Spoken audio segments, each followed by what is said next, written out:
Oke, assalamualaikum warahmatullahi wabarakatuh. Teman-teman sekalian, welcome back to my channel, Fahmi Maulana. Teman-teman sekalian, hari ini kita akan melanjutkan kembali bahasan materi kita yang telah kita pelajari sebelumnya di episode 1, yakni tentang meneladani keteladanan malaikat-malaikat Allah. Sebelumnya, kita sudah membahas tentang pengertian daripada malaikat, selanjutnya dalil yang menjelaskan tentang adanya malaikat, dan juga sifat-sifat malaikat.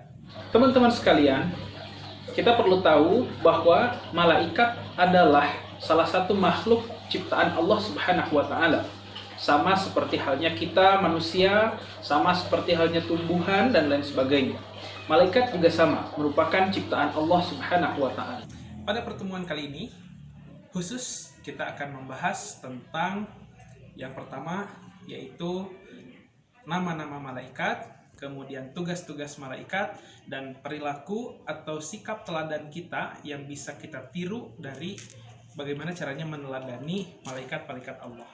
Oleh karena itu teman-teman, saksikan video sampai akhir, jangan di skip. Dan untuk mendukung channel ini agar supaya berkembang, jangan lupa tekan tombol subscribe, like, dan komen di bawah. Untuk itu saksikan, yuk langsung kita mulai. Check this out. Bismillah, pada kesempatan kali ini kita akan melanjutkan pembahasan kita di bab 7 tentang meneladani ketaatan dari malaikat-malaikat Allah Subhanahu wa taala. Ini disampaikan pada pembelajaran agama Islam di kelas 7 semester kedua dengan saya sendiri Fahmi Maulana. Baik, kita mulai. Masuk kepada perbedaan antara malaikat, jin, dan manusia. Jadi pekan lalu kita telah mengetahui siapa itu malaikat, adakah dalilnya, termasuk juga sifat-sifat dari malaikat. Nah, sekarang kita masuk pada perbedaan antara malaikat, jin, dan manusia. Pertama, kita lihat dari nomor 1 terlebih dahulu. Dari sisi penciptaan, malaikat, jin, dan manusia itu sangatlah berbeda. Malaikat tercipta dari nur atau cahaya, sedangkan api tercipta dari jin dan manusia tercipta dari tanah. Ini sangat berbeda satu dengan yang lainnya, dan inilah yang membedakan antara malaikat, jin, dan manusia. Selanjutnya dari sisi keberadaan. Jadi adanya malaikat ya.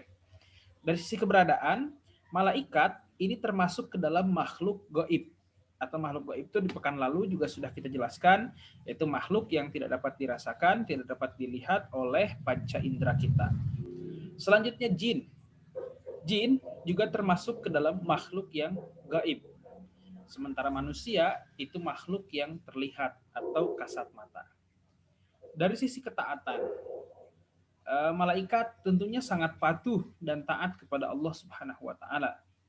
Dan jin itu ada yang patuh dan ada yang juga durhaka kepada Allah Subhanahu wa taala.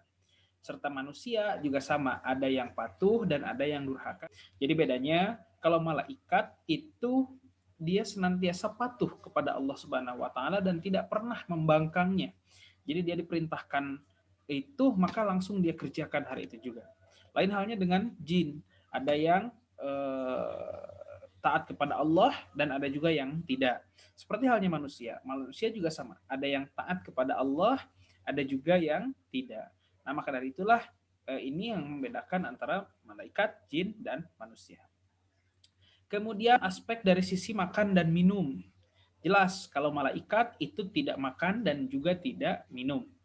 Kemudian jin, mereka makan dan minum sama seperti halnya manusia yang juga makan dan minum. Kita tahu sifat manusia selalu makan dan selalu minum, dan selalu lapar juga selalu haus. Sama seperti halnya jin, namun jin punya kehidupannya sendiri, tidak seperti halnya manusia. Nah, untuk malaikat itu tidak. Mereka tidak merasakan haus dan tidak merasakan lapar. Jadi mereka diciptakan ke dunia, diciptakan oleh Allah Subhanahu wa taala itu semata-mata untuk menjadi apa ya? Seolah-olah seperti hamba Allah yang sangat-sangat taat dan paling mulia. Kemudian dari sisi pikiran malaikat itu jernih, lurus karena mereka pikirannya hanya berbakti dan mengabdi kepada Allah Subhanahu wa taala. Sementara pikiran jin dan manusia itu sama, pikirannya selalu berubah-ubah. Kadang manusia bisa disebut baik, kadang juga manusia bisa disebut sebagai orang yang tidak baik. Nah, itu terus berubah. Orang yang baik bisa menjadi tidak baik, orang yang tidak baik banyak juga yang menjadi baik. Nah, itulah perbedaan antara jin dan persamaan antara jin dan manusia. Namun kalau kita ketahui malaikat, mereka tidak seperti itu. Mereka pikirannya senantiasa jernih dan lurus karena dia diciptakan untuk menjadi hamba Allah yang paling taat. Yang terakhir dari sisi nafsu yang nomor 6 itu kalau malaikat mereka tidak sama sekali mempunyai nafsu. Jadi mereka tidak mempunyai nafsu seperti halnya jin dan manusia. Kalau jin dan manusia mereka memiliki nafsu. Maka jin dan manusia itu lebih kepada mirip gitu ya. Mirip dalam arti sisi nafsu, pikiran, makan dan minum serta ketaatan.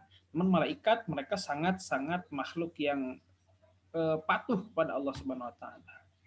Selanjutnya kita harus mengetahui juga jumlah malaikat. Ya, jumlah malaikat itu secara eksplisit atau dalam Al-Qur'an tidak disebutkan berapa jumlah daripada malaikat.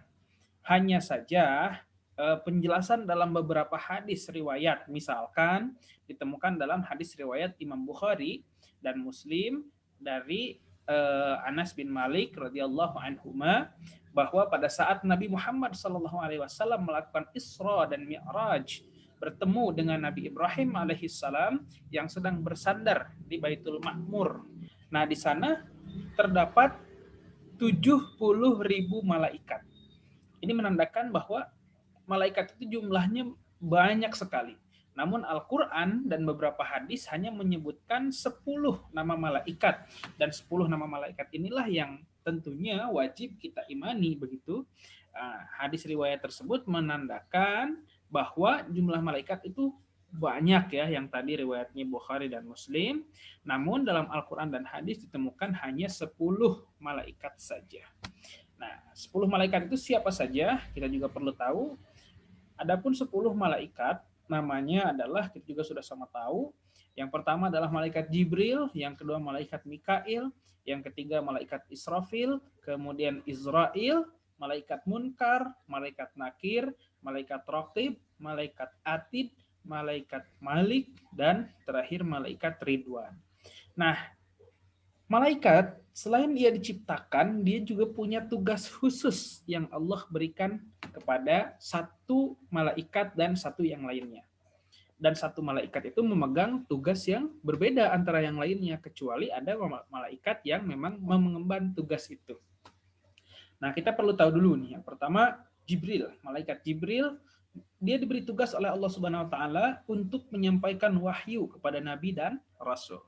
Nah, maka nabi dan rasul pasti siapapun itu pernah bertemu dengan malaikat Jibril.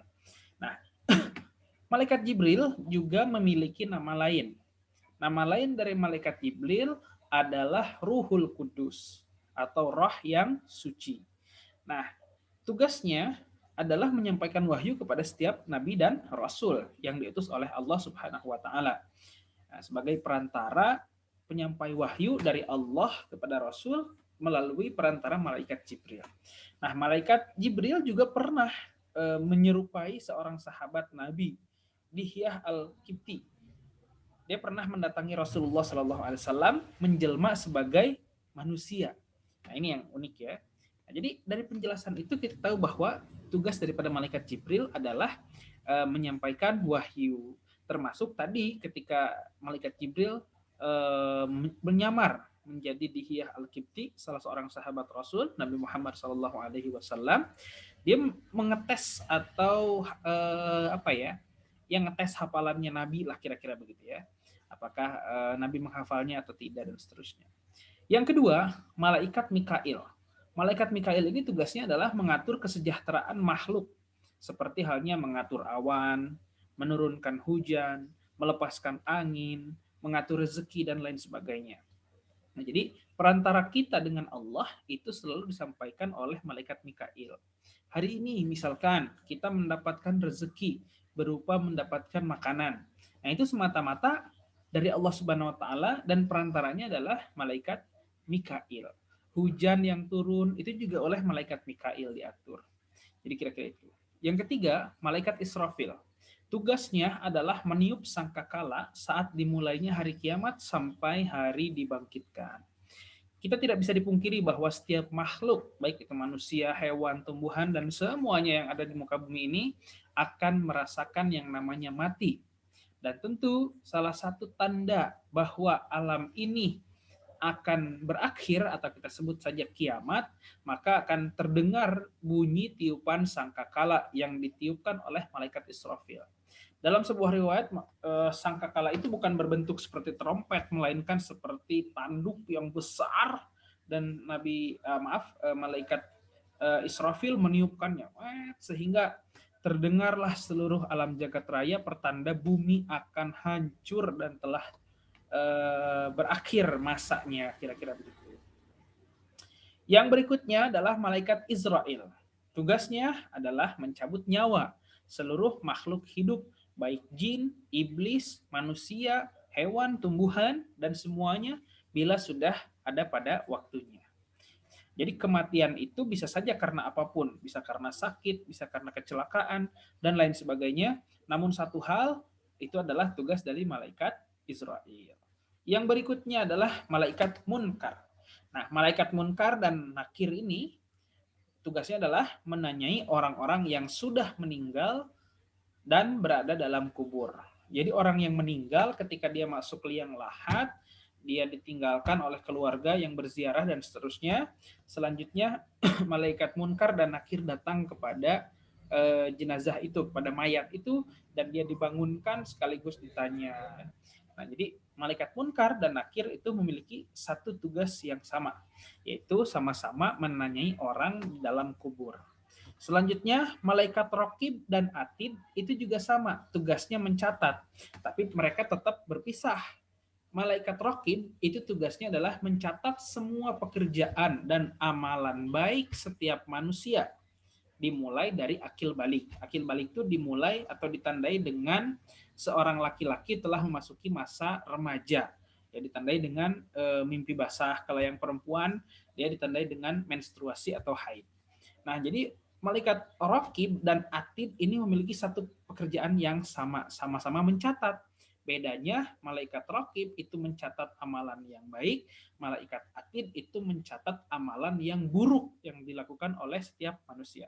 Contoh amalan baik misalkan, 1. membantu orang tua, 2. rajin beribadah, 3. berbakti kepada orang tua, kemudian membantu sesama, itu pasti dicatat oleh malaikat Raqib.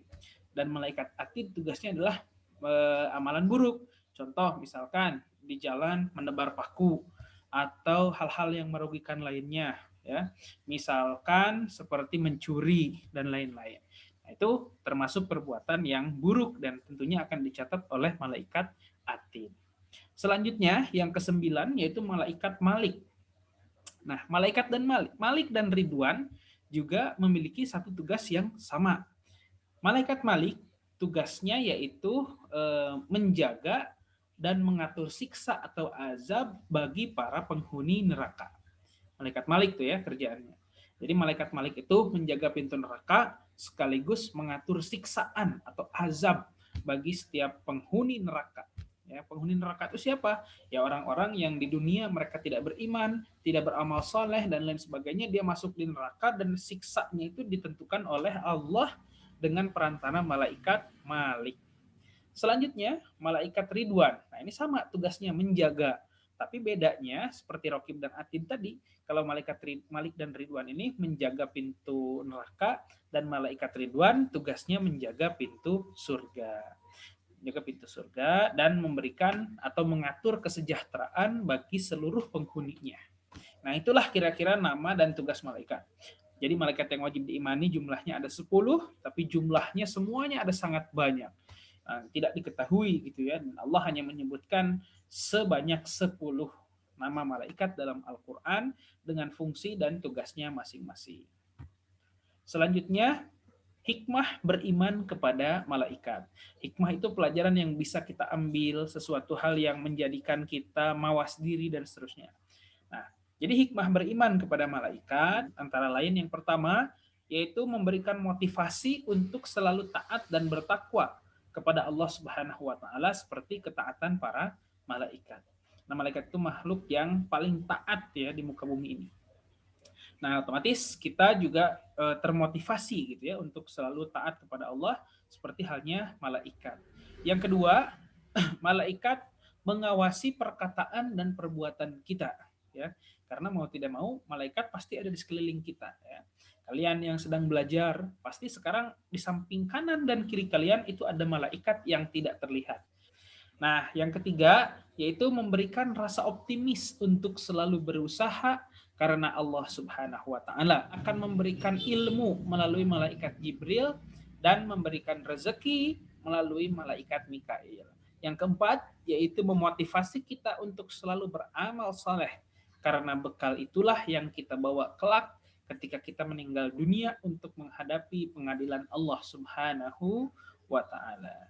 Jadi kita harus sadar mulai hari ini dan seterusnya bahwa kita selama hidup di dunia ini selalu akan dikelilingi oleh malaikat-malaikat Allah yang tidak pernah tidur dan tidak pernah merasa lelah mencatat setiap amal kita. Malaikat selalu ada di samping kita dan dia mencatat apa yang kita kerjakan. Maka kita harus termotivasi ya diri kita untuk selalu beramal kepada Allah Subhanahu wa taala, melakukan amal perbuatan baik, melaksanakan amal dan perintah yang dianjurkan oleh Allah Subhanahu wa taala dan Rasul sallallahu alaihi wasallam sebagai utusannya, dan kita juga harus senantiasa mampu ya untuk melakukan hal-hal baik dalam kehidupan kita. Karena sejatinya setiap kebaikan akan kembali juga pada diri kita dengan bentuk kebaikan yang sama. Kalau hari ini kita menolong orang lain, satu saat nanti kita juga pasti akan ditolong oleh orang lain. Dan ketika kita hari ini melakukan maksiat atau misalkan melakukan perbuatan yang zalim kepada orang lain, maka satu hari nanti kita juga akan pasti merasakan dizalimi oleh orang lain. Maka dari itu kita harus termotivasi untuk selalu meningkatkan keimanan dan ketakwaan kita kepada Allah Subhanahu wa taala dengan salah satunya caranya itu adalah selalu berbuat baik dan melakukan perintah Allah Subhanahu wa taala. Nah, itu saja yang dapat disampaikan. Terima kasih telah menonton. Oke teman-teman, terima kasih telah menyaksikan videonya sampai akhir. Tunggu video-video berikutnya yang tentunya insya Allah akan lebih bermanfaat. Dan jika teman-teman menganggap video ini bermanfaat, silahkan share ke teman-teman kalian. Juga jangan lupa klik tombol subscribe, like, dan berikan komentar terbaik kalian untuk perbaikan channel ini ke depannya. Itu saja teman-teman yang dapat disampaikan. Kurang lebihnya mohon maaf. Semoga semuanya sehat selalu dan senantiasa berada dalam lindungan Allah Subhanahu wa taala. Subhanakallahumma bihamdik, asyhadu an la ilaha illa anta, astaghfiruka wa atubu ilaik. Wassalamualaikum warahmatullahi wabarakatuh.